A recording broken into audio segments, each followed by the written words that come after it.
ಕರ್ನಾಟಕದಲ್ಲಿ ನಿರ್ಮಾಣ ಆಗಬೇಕಾಗಿತ್ತ AI hub ಅನ್ನುವ ಪ್ರಶ್ನೆ ಇದೆ. ಕರ್ನಾಟಕದಿಂದ ಆಂಧ್ರಗೆ ಈ ಎಐ ಹಬ್ ಶಿಫ್ಟ್ ಆಯ್ತಾ?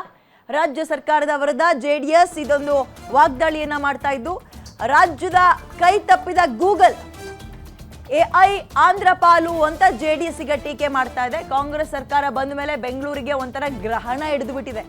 ಪ್ರಿಯಾಂಕ್ ಖರ್ಗೆ ನಿರ್ಲಕ್ಷ್ಯದಿಂದ ಎಐನ ಹಬ್ ಕೈ ತಪ್ಪಿದೆ. ರಾಜ್ಯ ಸರ್ಕಾರ ವೈಫಲ್ಯ ಅಂತ ಜೆಡಿಎಸ್ ಮತ್ತು ಬಿಜೆಪಿ ಈಗ ವಾಗ್ದಾಳಿಯನ್ನು ನಡೆಸ್ತಾ ಇದ್ದಾವೆ.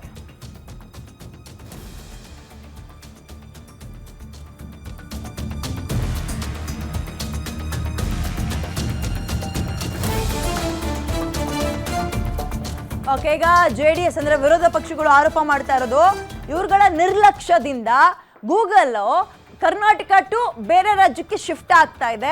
ಎಐ ಹಬ್ ಅಲ್ಲಿಗೆ ಹೋಗ್ತಾ ಇದೆ. ಎಲ್ಲರೂ ಕೂಡ ಇನ್ವೆಸ್ಟರ್ಸ್ಗಳು ಅಥವಾ ಇಂತಿಂಥ ದೊಡ್ಡ ಕಂಪನಿಗಳು ನಮ್ಮಲ್ಲಿ ಬರಲಿ ಅನ್ನೋ ಹಿನ್ನೆಲೆಯಲ್ಲಿ ಕೆಲಸ ಮಾಡಿದ್ರೆ ಇವ್ರುಗಳ ಒಂದು ಏನೋ ಕಾಮಗಾರಿಗಳಿಂದ ಬೇಸತ್ತು ಎಲ್ಲರೂ ಬೇರೆ ಕಡೆಗೆ ಶಿಫ್ಟ್ ಆಗ್ತಾ ಇದ್ದಾರೆ ಅಂತ ಬಹಳ ದೊಡ್ಡ ಗಂಭೀರ ಆರೋಪವನ್ನು ವಿರೋಧ ಪಕ್ಷಗಳು ಜೆಡಿಎಸ್ ಮತ್ತು ಬಿಜೆಪಿ ಇದೀಗ ಕಾಂಗ್ರೆಸ್ ಮೇಲೆ ಮಾಡ್ತಾ ಇದ್ದಾವೆ.